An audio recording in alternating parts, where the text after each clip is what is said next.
2021년 4월 18일 몬트리올 새생명 장로교회 주일 예배를 시작하도록 하겠습니다.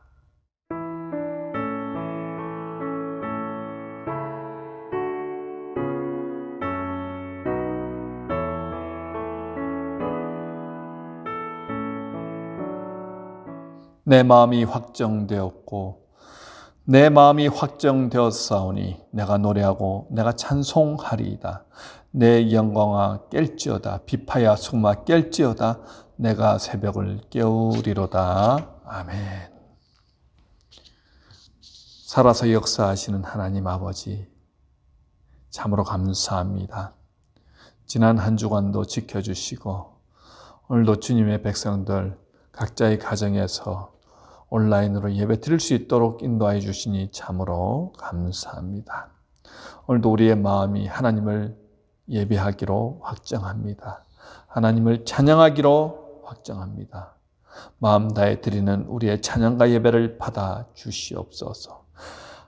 예배 드리는 동안 하나님의 영광을 보여주시옵소서. 하나님의 임재가 예배 드리는 우리 모두에게 흘러넘치는 시간 되게 하옵소서. 주님, 우리의 예배를 받아 주시옵시고 홀로 영광 받으옵소서. 감사와 영광 올려드리며 예수님의 이름으로 기도드리옵나이다. 아멘. 찬송가 3장 함께 찬양하시겠습니다.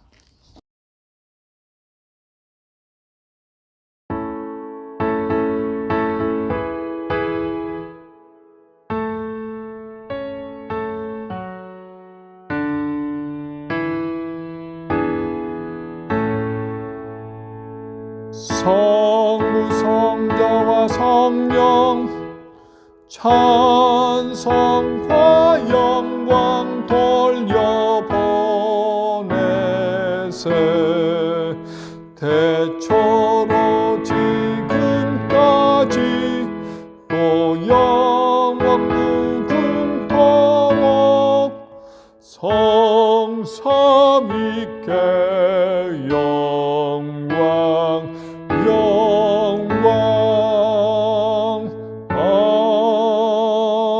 아멘. 지난 한 주의 삶을 바라보시면서 하나님 앞에 거짓된 모습들, 또 내가 주인이 되어서 하나님보다 앞서고 내 마음대로 살았던 모습들, 또 시기하고 질투하고 비난하고 비판하며 살았던 모습들이 있다고 한다면 오늘 이 시간 하나님 앞에 다 회개함으로 나아가도록 하겠습니다. 기도하겠습니다.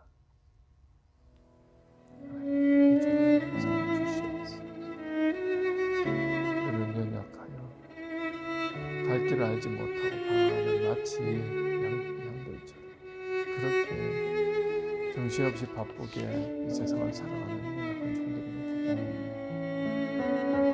주님 앞에서 늘 흠없고 정결한 그러한 모습으로 살아가는 우리는 우리가 주인 되어서 우리 마음대로 생각, 판단하고 결정하는 살았던 모습이 있습니다. 사랑으로 사람들을 대하고 또 긍휼한 마음과 자비한 마음으로 성도를 대하고 이웃들을 대하여도 불구하고 이런 이기적인 마음, 나중심적인 마음으로 생각하고 판단하고 시기하고 질투하고 정죄하였던 모습들을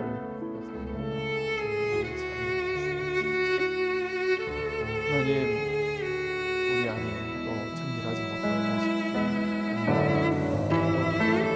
탐욕스러운 우리의 모습들에 대해서 용서해 주시옵소서. 모든 예수 그리스도의 정결케 해주시옵소서. 오늘도 우리 몸이 거룩한 산재물로 하나님께 드려지는 귀한 시간 되게 하옵소서. 감사와 영광 올려드리오며 예수님의 거룩하신 이름으로 기도드리옵나이다. 아멘. 사도신경으로 우리의 신앙을 고백하도록 하겠습니다. 전능하사 천지를 만드신 하나님 아버지를 내가 믿사오며 그 외아들 우리 주 예수 그리스도를 믿사오니 이는 성령으로 잉태하사 동정녀 마리아에게 나시고 본디오 빌라도에게 고난을 받으사 십자가에 못 박혀 죽으시고 장사한 지 사흘 만에 죽은 자 가운데서 다시 살아나시며 하늘에 오르사 전능하신 하나님 우편에 앉아 계시다가 절로서 산자와 죽은 자를 심판하러 오시리라. 성령을 믿사오며 거룩한 공회와 성도가 서로 교통하는 것과 죄를 사하여 주시는 것과 몸이 다시 사는 것과 영원히 사는 것을 믿사옵나이다. 아멘. 성시교독 교독문 57번 시편 130편입니다. 교독하시겠습니다. 여호와여, 내가 깊은 곳에서 주께 부르짖었나이다. 내 소리를 들으시며 나의 부르짖는 소리에 귀를 기울이소서. 여호와여, 주께서 죄악을 지켜보실진대 주여 누가 쓰리이까? 나 사유하심이 주께 있음은 주를 경외하게 하심이니이다. 나 곧 내 영혼은 여호와를 기다리며 나는 주의 말씀을 바라는도다. 파수꾼이 아침을 기다림보다 내 영혼이 주를 더 기다리나니 참으로 파수꾼이 아침을 기다림보다 더하도다. 이스라엘아, 여호와를 바랄지어다. 여호와께서는 인자하심과 풍성한 속량이 있습니다. 그가 이스라엘을 그의 모든 죄 속에서 속량하시리로다. 아멘. 찬송가 540장입니다.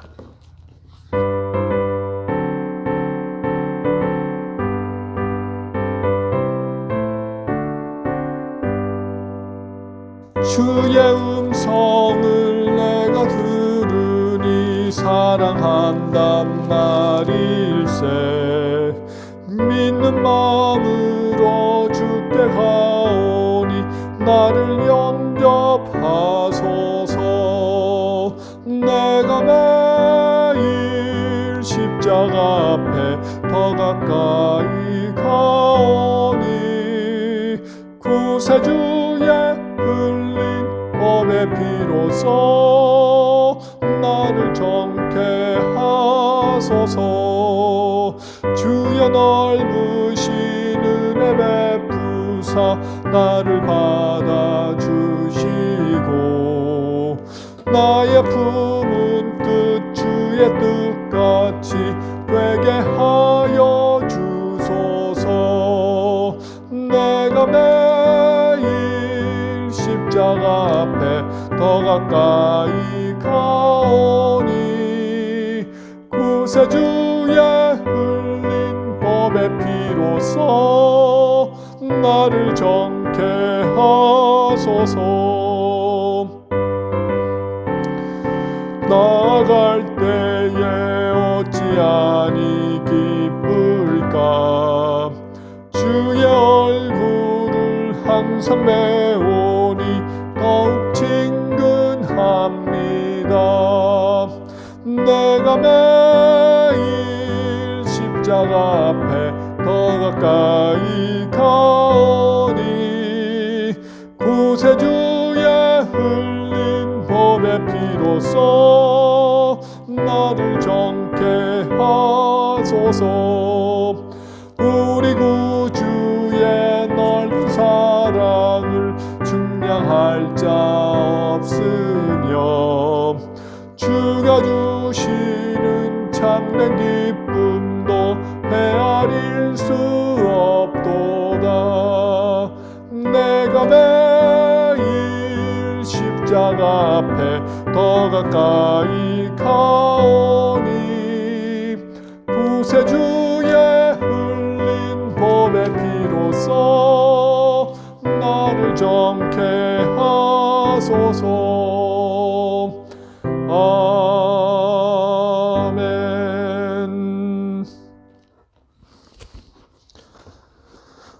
오늘은 최병일 목사님 우리를 대표해서 기도해 주시겠습니다. 우리 마음 모아서 하나님 앞에 기도하도록 하겠습니다. 기도합니다.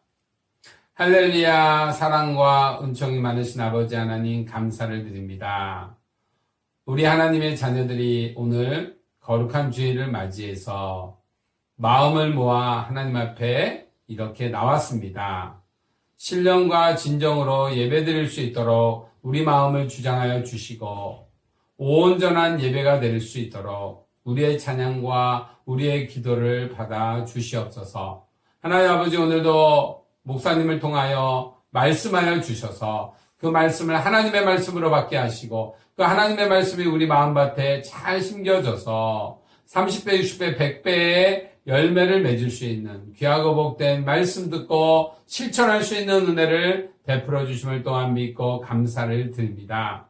하나님 아버지, 지금은 우리 새생명 장로교회 성도님들이 우리 교회로 모여서 함께 예배드리지 못함을 고백합니다. 이 어려운 시간에 하나님 아버지, 각자의 처소에서 예배를 드리지만 하나님 아버지, 함께 모여서 예배 드리는 것 이상으로 큰 은혜를 베풀어 주셔서 말씀으로 힘을 얻고 기도와 찬양으로 하나님 앞에 능력받는 시간이 될 수 있도록, 그래서 세상에서 빛과 소금의 역할을 감당할 수 있는 우리가 될 수 있도록 하나님 아버지 역사하여 주시옵소서. 하나님, 지금 혹시 각자 우리 성도님들이 계신데 어려운 가운데 있는 영혼들이 있습니까? 마음이 어렵고 육신이 어렵고 상황이 어려운 영혼들이 있다면 하나님 아버지, 오늘 예배를 통해서 간절한 기도와 간절한 찬양을 통하여 하나님 아버지 그 어려움을 능히 이길 수 있는 힘을 주시고 한량없는 은혜 가운데 많은 문제를 하나님 해결하여 주시옵소서.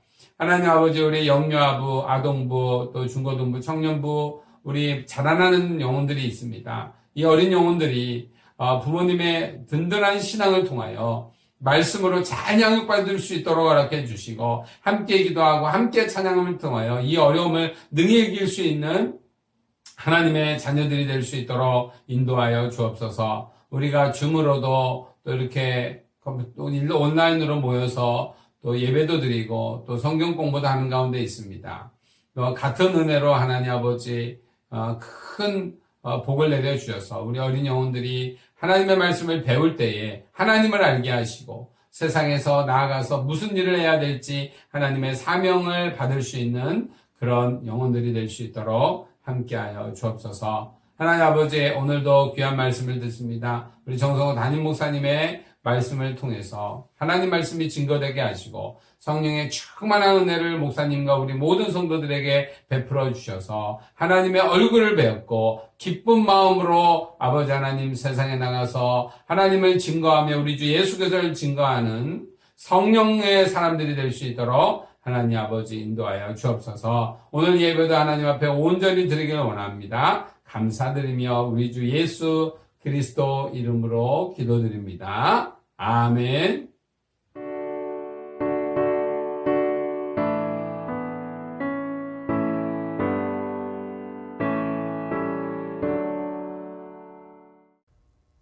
오늘 하나님의 말씀은 야고보서 1장 5절에서 8절입니다. 정기병 권사님 봉독해 주시겠습니다.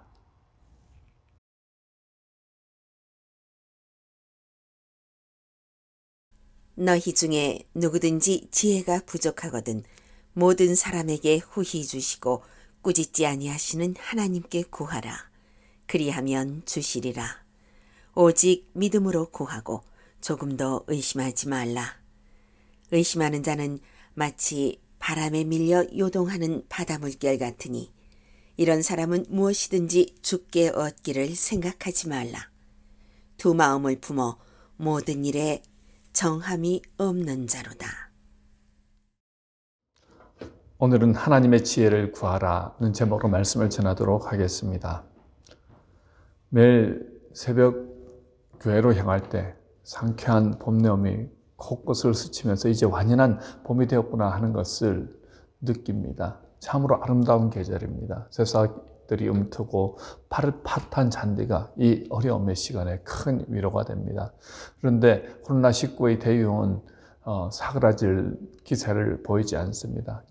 퀘벡에서는 하루에 확진자가 1,527명이 생겼고 온타리오에서는 하루에 5,000명 이상의 확진자가 생겼다는 겁니다. 백신을 접종하고 있긴 하지만 이 속도라고 한다면 언제 다 맞고 집단 면역을 이룰 수 있을지 앞이 보이지 않는 그런 막막한 상황 가운데 있습니다. 이런 답답하고 막막한 상황 가운데 인간이 참으로 연약하다는 생각을 다시 한번 해보게 됩니다. 오늘은 이런 답답하고 힘든 상황 가운데서 믿음의 사람들에게 정말 필요한 것이 무엇인가에 대해서 말씀을 전하도록 하겠습니다. 오늘 본문은 예수님의 친동생인 야고보가 예루살렘 교회 감독으로 있을 때 쓴 서신입니다. 야고보는 예수님이 활동하시던 시기에는 예수님을 메시아로 믿지 않았습니다. 누구보다 유대교 신앙이 열심이었던 야고보는 예수님을 진형 그 이상으로 생각하지 않았습니다. 하지만 예수님이 십자가에서 돌아가시고 부활하셔서 그리고 야고보에게 친히 찾아가셔서 부활하신 몸을 보인 후에 그는 회심하고 예수님을 메시아로 그리고 예수님을 주로 믿고 예루살렘 교회의 감독이 되어서 박해가 심하였던 초대교회를 잘 이끌었습니다. 박해가 심하였던 그 힘든 시기에 그가 교회를 이끌 수 있었던 힘은 바로 기도였습니다. 야고보 장로는 누구보다 기도를 많이 하였고 기도의 능력을 경험했던 사람이었습니다.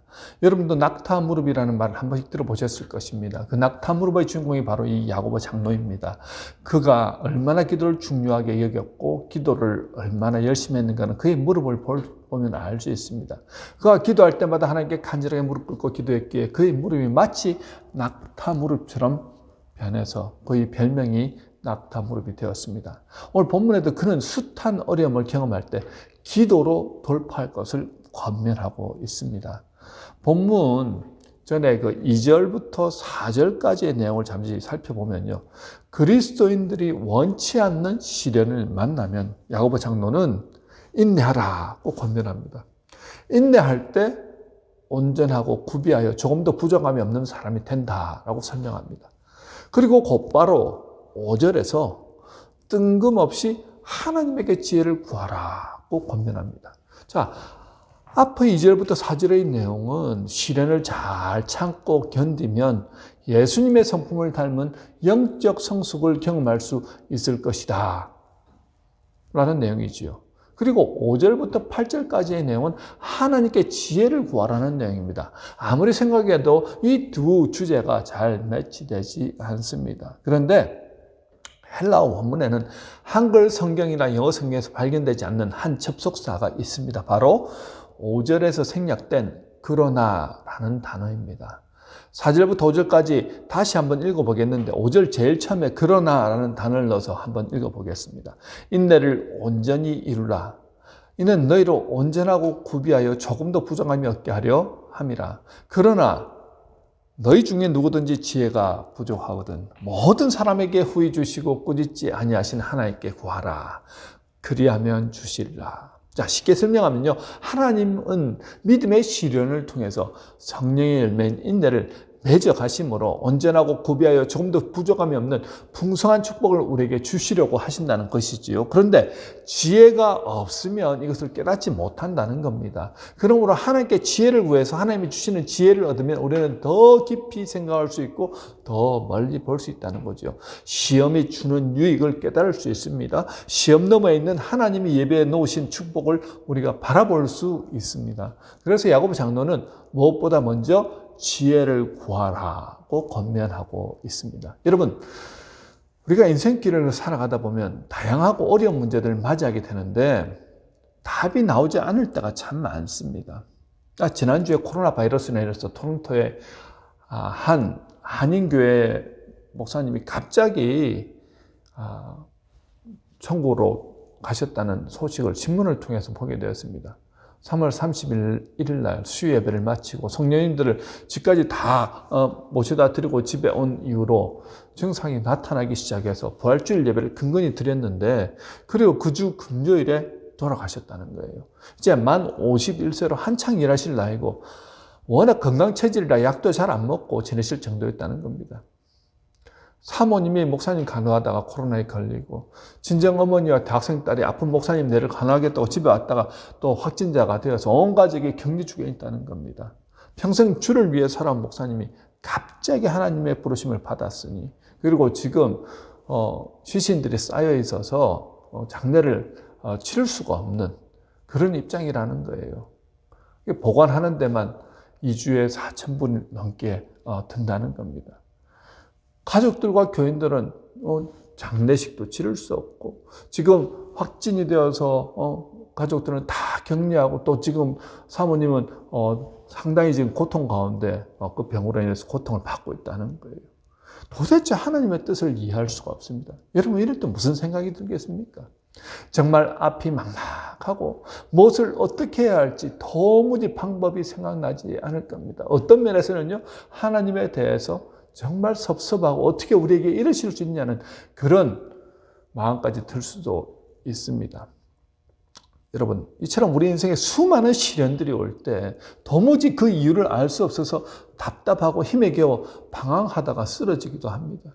과연 하나님은 우리로 하여금 고통하라고 이런 시련을 주시고 답을 찾지 못해 방황하게 하실까요? 트레시 리보라는 여인은 팔이 없는 기형아로 이 세상에 태어났습니다. 그러나 그것으로 인해 그녀는 절망하지 않았습니다. 그녀는 글을 쓰고 차를 운전하고 음식을 먹고 피아노를 치는 등 모든 활동을 팔 대신 발로 하는 방법을 배웠습니다. 신체적 장애로 인해서 고통스러운 상황이지만 그녀는 고통스러워하지 않았습니다. 그녀는 나는 내가 처한 모든 상황에서 하나님의 위대하신 섭리를 발견하려고 노력합니다 라고 말하며 오히려 하나님께 찬미와 영광을 드렸습니다. 하나님의 지혜가 그녀에게 임하니까 절망 가운데 살아갈 수밖에 없던 그녀가 다른 사람을 살리는 일을 하기 시작합니다. 희망을 얘기합니다. 하나님을 찬양합니다. 여러분, 하나님의 지혜가 임하면 절망과 고통으로 살 수밖에 없는 인생이 희망과 소망을 품고 살아가게 되더라는 거지요. 그 고통의 이유를 알게 되더라는 겁니다. 그렇게 시련과 고통이 임할 때 우리가 해야 할 것이 무엇이냐 하면요, 하나님의 지혜를 구하라는 것입니다. 이렇게 하나님께 지혜를 구하기만 하면 모든 사람에게 후히 주시고 꾸짖지 아니하시는 하나님께서 구하는 자에게 그 지혜를 주시겠다라고 말씀합니다. 여러분, 시험을 만나셨습니까? 깊이 생각해 보면 하나님이 그 자녀된 우리들을 위해서 시험을 허락하신 것입니다.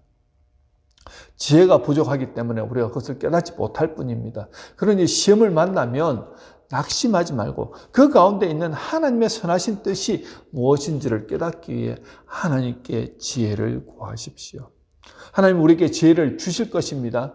시험 너머에 있는 하나님이 예배해 놓으신 축복이 무엇인지 깨닫게 해 주실 것입니다. 하나님이 주시는 지혜로 우리는 시험을 이기되 넉넉히 이길 수 있습니다.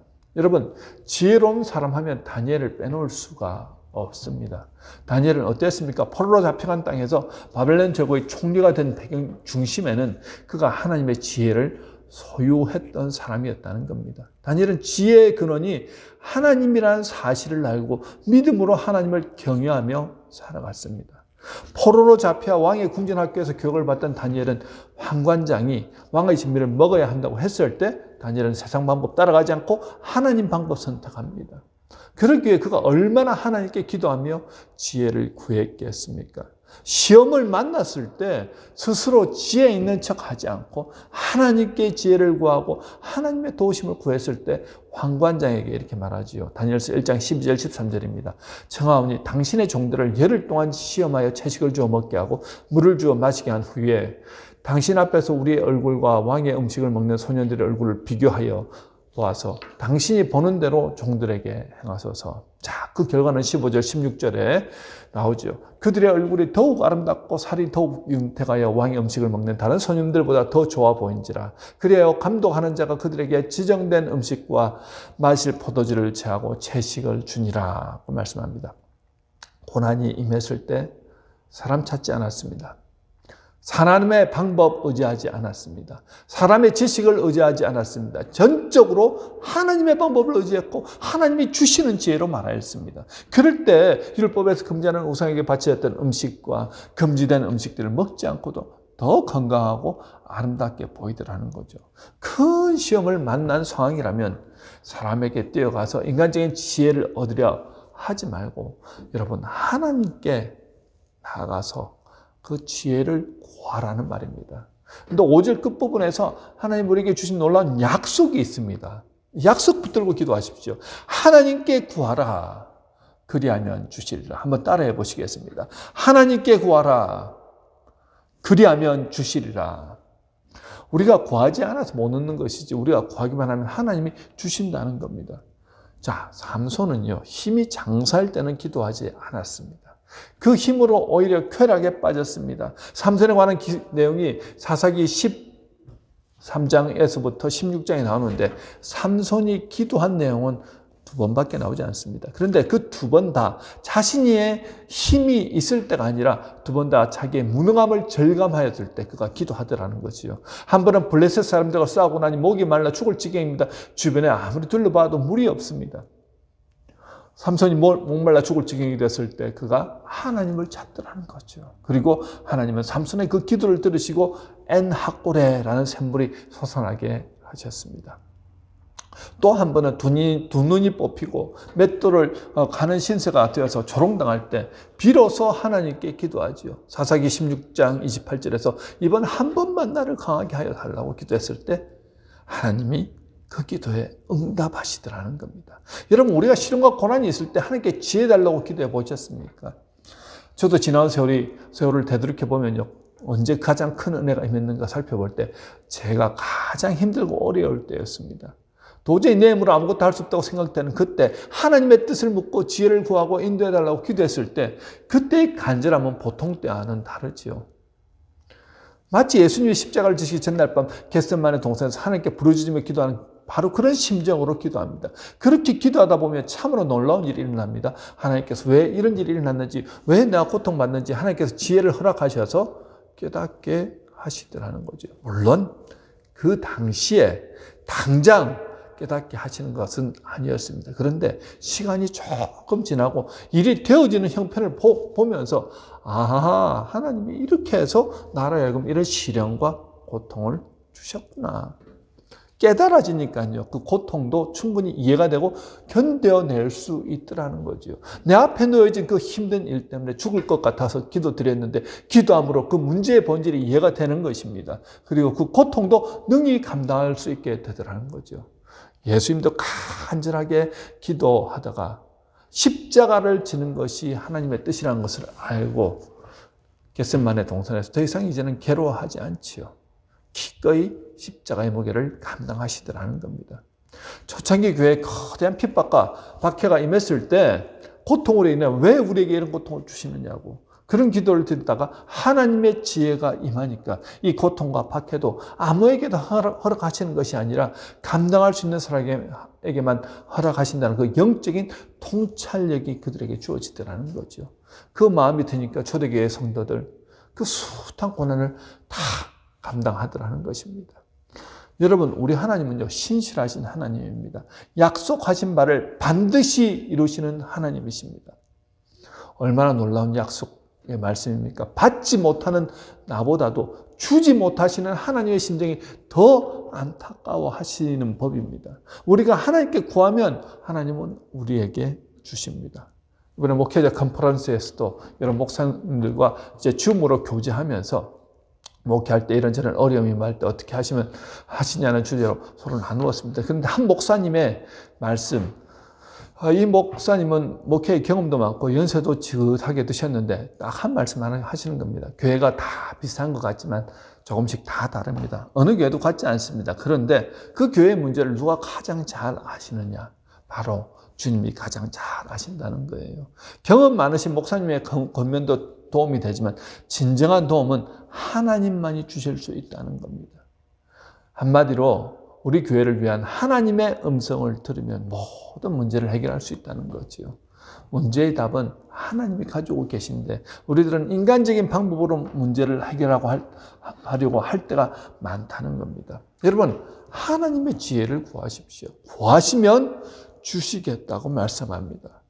어떻게 주십니까? 모든 사람에게 후히 주시고 꾸짖지 아니하신다고 말씀하셨습니다. 구하는 모든 사람에게 차별 없이 다 주시는 하나님이십니다. 작은 시험을 당한 자도 구하면 하나님이 지혜를 주시고요. 큰 시험을 만난 사람도 하나님께 구하면 필요한 지혜, 넉넉한 지혜를 주십니다. 믿은 지 오래된 사람도 구하면 주시고 믿은 지 얼마 되지 않은 사람도 구하면 주십니다. 큰 소리로 울며 불며 부르짖는 자에게도 주시지만 기도가 서툴러서 조용한 가운데 속삭이며 기도해도 하나님은 다 들으시고 차별 없이 주십니다. 또 하나님은 주시되 후히 주신다고 했습니다. 하나를 달라고 하면 열을 주시는 하나님입니다. 언제나 우리에게 더 주시고 싶어하는 하나님이십니다. 솔로몬이 하나님께 1,000번제를 드렸습니다.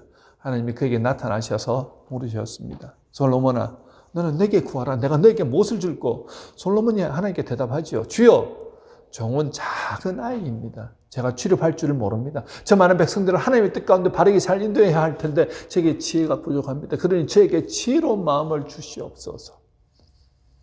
하나님은 솔로몬이 구하는 지혜를 주셨습니다. 그것만 주셨습니까? 아니지요. 솔로몬이 구하지 않은 장수, 부귀, 영화, 권세, 명예를 더불어 주시더라는 거예요. 하나를 구했는데 열을 주시는 하나님이십니다. 언제나 후히 주시는 하나님이십니다. 또 하나님은 꾸짖지 않으신다고 하셨습니다. 너 기도하는 것이 왜 그렇게 유치해? 왜 그래 서툴러? 꾸짖지 아니하시더라는 거죠. 어제 구한 기도를 오늘 또 구하고 내일 또 졸라대는 때도 하나님은 번거롭게 생각지 않으십니다. 너 왜 그렇게 나를 졸라대느냐? 한번 말했으면 됐지. 그렇게 꾸짖지 않으신다는 거예요. 오히려 구하지 않고 스스로 지혜 있는 척 하면서 자기 힘으로 하려는 사람을 하나님은 꾸짖으십니다. 우리가 아무리 하나님께 졸라대도 하나님은 기쁘게 귀를 기울여 주시고 좋은 것으로 응답해 주십니다. 그런데 기도할 때 주의해야 할 것이 있습니다. 마태복음 6장 6절 7절에 예수님이 기도할 때 사람들에게 보이기 위해 하는 기도, 즉 외식하는 기도 하지 말라는 거예요. 또 중언부언하는 기도 하지 말라는 겁니다. 나 이만큼 기도한다 하면서 마치 신앙의 높은 경지에 있는 것처럼 사람들에게 보이기 위한 기도, 하나님 듣지 않는다는 거예요. 왜냐하면 우리 하나님은요, 그 마음의 중심을 아시는 분이라는 거예요. 또 중언부언하는 기도, 이 중언부언이란 말은 아까 했던 말 또 하고 했던 말 또 하고 뭐 이런 차원이 아니고요. 이방인들이 따따따따따따따따 이렇게 기도하는 것을 본따서 하는 기도입니다. 갈멜산에서 엘리야와 대결했던 그 바알과 아세라 선지자들의 기도가 바로 그런 주문을 외우는 듯한 기도였습니다. 이처럼 주문을 외우듯 하는 기도를 통해서 한 소리 또 하고 한 소리 또 하는 그런 기도하지 말라는 거지요. 우리 하나님은 누구보다도 그 사람의 중심을 아시기 때문에 간절한 마음을 가지고 하나님을 찾고자 하는 그 심령으로 주님을 붙드는 그 마음을 중요하게 여기신다는 겁니다. 또 한 가지는요, 기도에 응답이 오지 않는 때 사람들이 어떻게 하냐면 의심하면서 기도하더라는 거예요. 그래서 의심하지 말고 구하라는 겁니다. 본문 6절입니다. 오직 믿음으로 구하고 조금도 의심하지 말라. 의심한 자는 마치 바람에 밀려 요동하는 바닷물결 같으니. 오직 믿음으로 구하라고 했습니다. 여러분, 믿음이 없이는요, 하나님을 기쁘시게 할 수 없습니다. 히브리서 11장 6절 말씀 아닙니까? 하나님께 나아간 자는 반드시 그가 계신 것과 또한 그가 자기를 찾는 자들에게 상 주시는 이심을 믿어야 할지니라 말씀합니다. 시험 속에는 하나님의 선한 뜻이 있다는 사실을 의심치 말아야 할 것입니다. 내가 하나님께 구하면 하나님의 시험을 이길 수 있는 넉넉한 지혜를 주신다는 사실도 믿어야 합니다. 의심하는 자는 마치 바람에 밀려 요동하는 바다 물결 같다고 했습니다. 파도 치는 모습을 한번 생각해 보십시다. 바람에 따라서 이리저리 왔다 갔다 합니다. 의심하는 사람은 그렇습니다. 마음에 정함이 없습니다. 달면 삼키고 쓰면 뱉습니다. 바람에 밀리는 물결은 정함이 없고 늘 불안정합니다. 불안정한 삶으로 항상 흔들리더라는 거죠. 마태복음 14장에 보면 예수님 무리를 걸어오시는 것을 보았던 베드로가 예수님께 나를 명하사 무리로 오라 하소서 하고 믿음으로 요청합니다. 그때 예수님이 오라 말씀하시자 베드로가 믿음으로 무리를 걸었습니다. 그때까지 믿음이 있었습니다. 그러나 큰 물결이 일고 바람을 바라보는 순간 무서워 물속으로 빠져 들어갔습니다. 예수님이 그를 건져주시면서 말씀하시죠. 믿음이 작은 자여 왜 의심하였느냐. 여러분, 흔들리는 마음에는 평안이 없습니다. 기도해도 불안합니다. 이것이 될 것인가 말 것인가에만 관심이 있지 전능하신 하나님을 믿는 마음이 없기 때문에 항상 불안하다는 거예요. 여러분, 믿음 없이 의심하며 구하면요, 본문 7절에서 이런 사람은 무엇이든지 주께 얻기를 생각지 말라고 말씀합니다. 이것은 단순히 의심하고 있다는 것을 말하는 것이 아니라 영혼의 상태를 지적하고 있는 것입니다. 야고보 장로는 8절 말씀을 통해서 이런 사람은 두 마음을 품어 모든 일에 정함이 없는 자로다라고 지적하죠. 두 마음을 품었다는 것은 결국 하나님을 향하고 있지 않는 모습을 지적한 것입니다. 여러분, 두 마음을 품고서 하나님을 온전하게 신뢰하지 못합니다. 믿음은 하나님을 향하여 한 마음을 품는 것입니다. 왔다 갔다 하면 안 됩니다. 그러므로 신앙이란 하나를 선택하는 것이죠. 여호수아서 마지막을 보면 이스라엘 백성들에게 너희가 섬길 자 하나를 선택하라고 합니다. 나와 내 집은 오직 여호와 하나님만 섬기겠다라고 그렇게 선포하지요. 여러분, 결국 우리 신앙이 깊어간다는 말은 흔들리고 둘 사이에서 왔다 갔다 했던 우리의 마음이 오직 한 분에게 집중되어 간다는 것을 의미합니다. 의심하지 않는 확신의 단계, 그 단계로 하나님께 나가는 지혜를 구하면 반드시 주신다는 것입니다. 두 마음을 품지 말아야 합니다.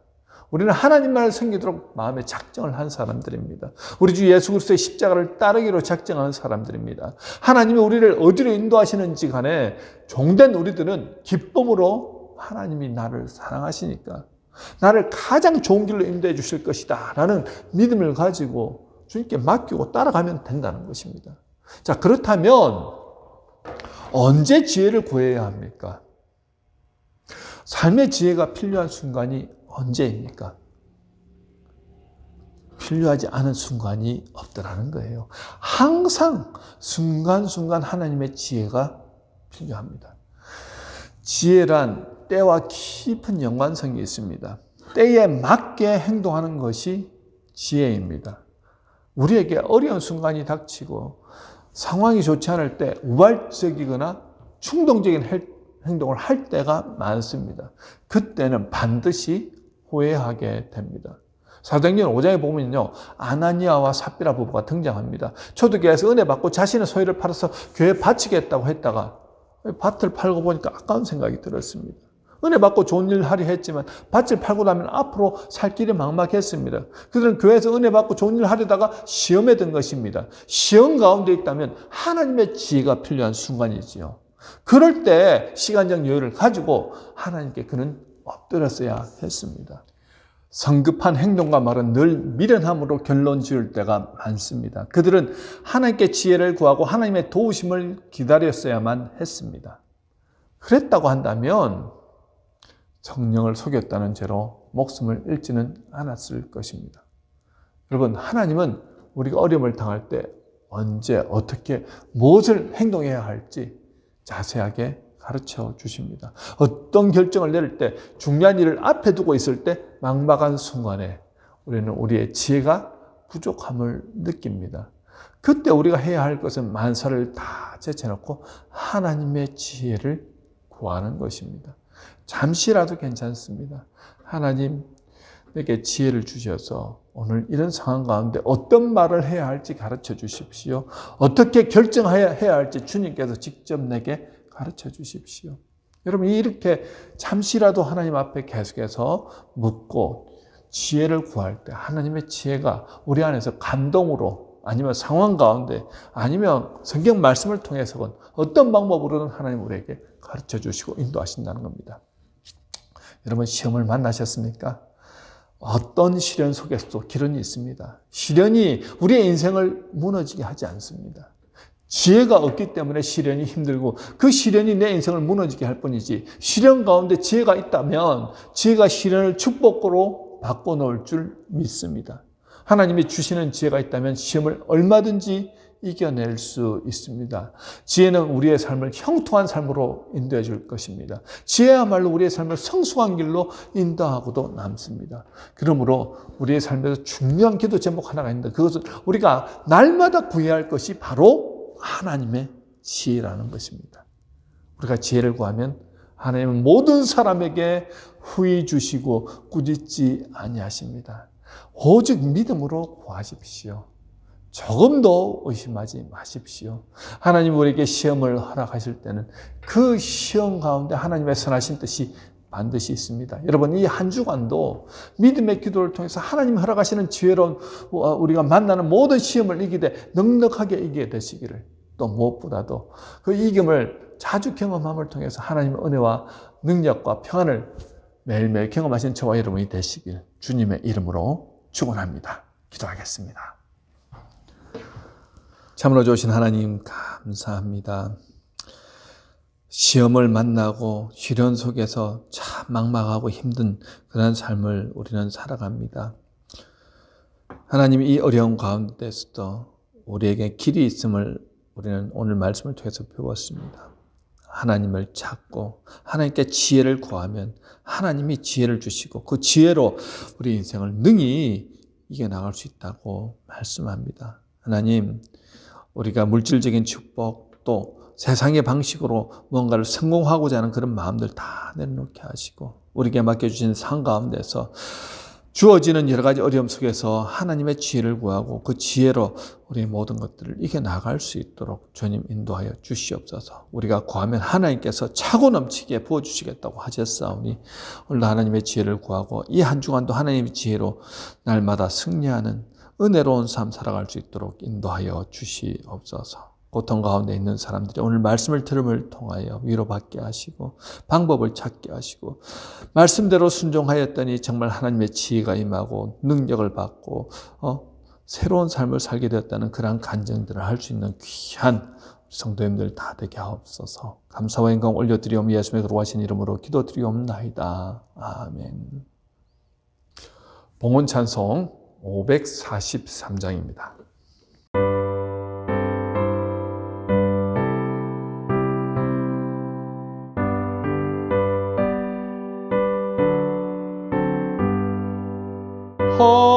어려운 일 당할 때 나의 믿음 적으나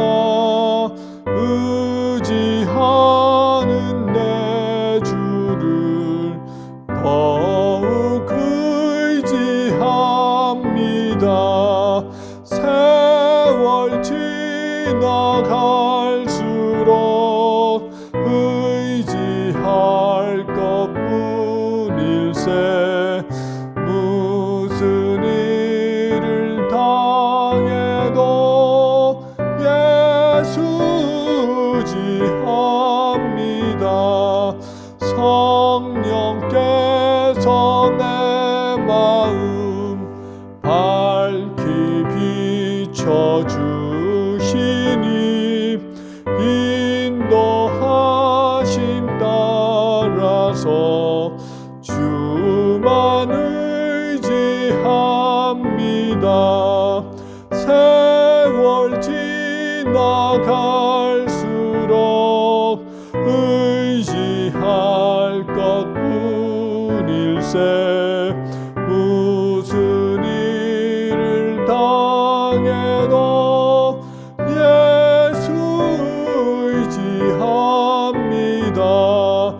밝을 때의 노래와 어두울 때의 기도로 위태할 때 도움을 주께 간구합니다.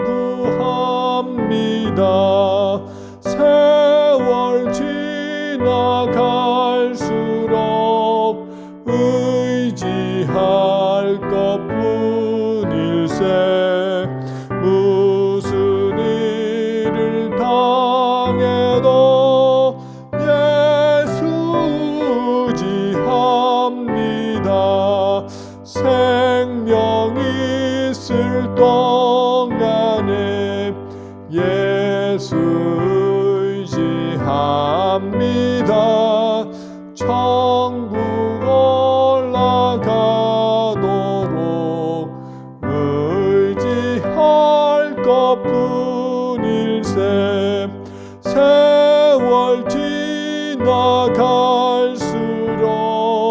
의지할 것뿐일세.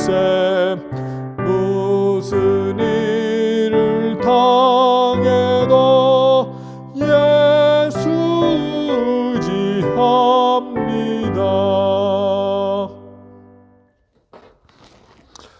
다 같이 들으신 헌금을 위해서 우리 함께 기도하겠습니다.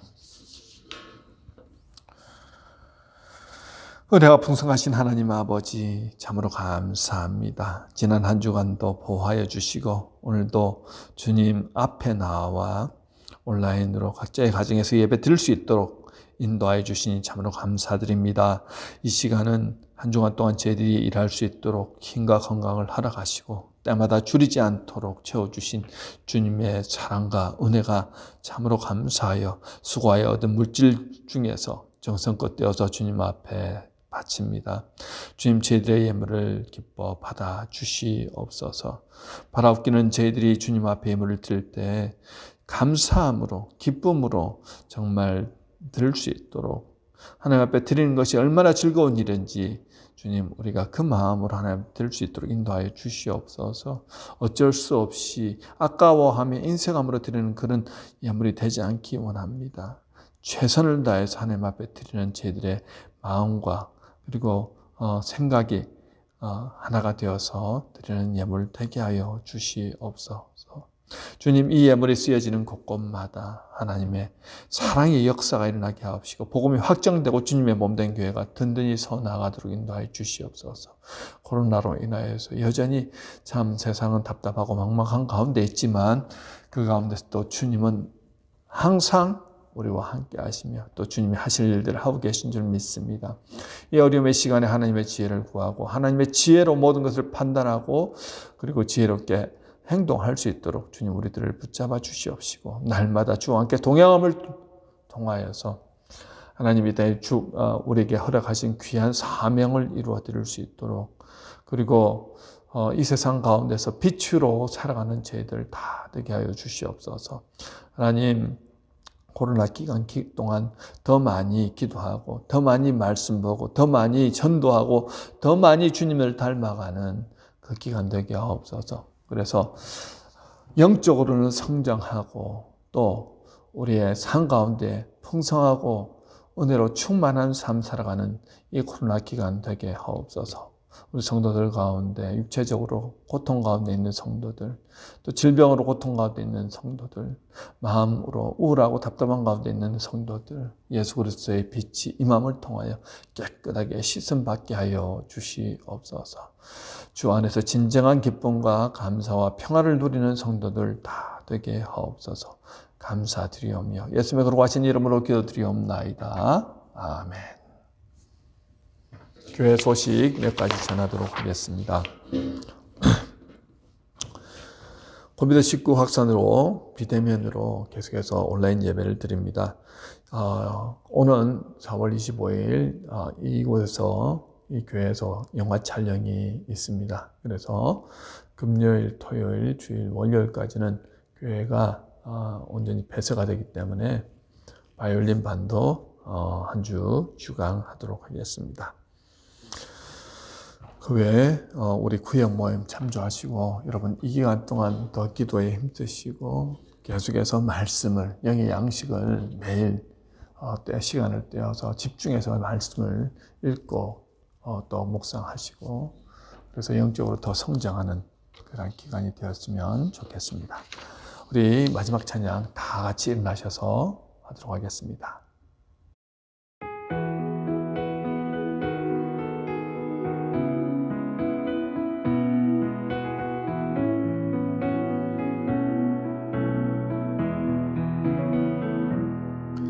그 선한 힘에 고요히 감사하여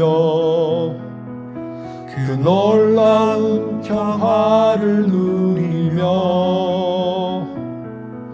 나 그대들과 함께 걸어가네 나 그대들과 한 해를 여네 지나간 허물 어둠의 날들이 무겁게 내 영혼 짓눌러도 오 주여 우릴 외면치 마시고 약속의 구원을 이루소서 그 선한 힘이 우릴 감싸시니 믿음으로 일어날 일 기대하네 주 언제나 우리와 함께 계셔 하루 또 하루가 새로워 주께서 밝히신 작은 촛불이 어둠을 헤치고 타오르네. 그 빛에 우리 모두 하나 되어 온 누리에 비추게 하소서. 그 선한 힘이 우릴 감싸시니 믿음으로 일어날 일 기대하네.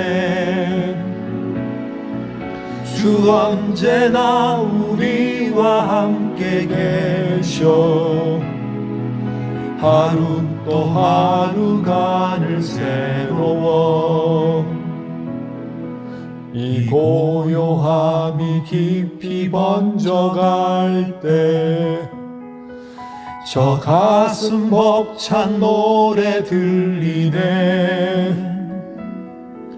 다시 하나가 되게 이끄소서. 당신의 빛이 빛나는 이 밤 그 선한 힘이 우릴 감싸시니 믿음으로 일어날 일 기대하네. 주 언제나 우리와 함께 계셔 하루 또 하루가 새로워.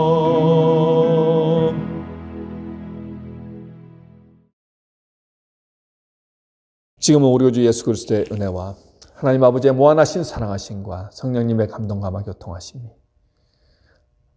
힘들고 어려운 이 기간 동안 하나님의 지혜를 구하며 하나님의 지혜로 이 어려움을 능히 이겨나가며 하나님의 지혜로 더 성장하고 성숙하며 하나님의 지혜로 우리에게 맡겨주신 귀한 사명을 이루어서 세상을 변화시키는 주님의 자녀로서 제자로서 살아가겠다고 결단하신 성도님들 머리 위에 지금으로부터 영원토록 함께 하시기를 간절히 축원하옵나이다. 아멘.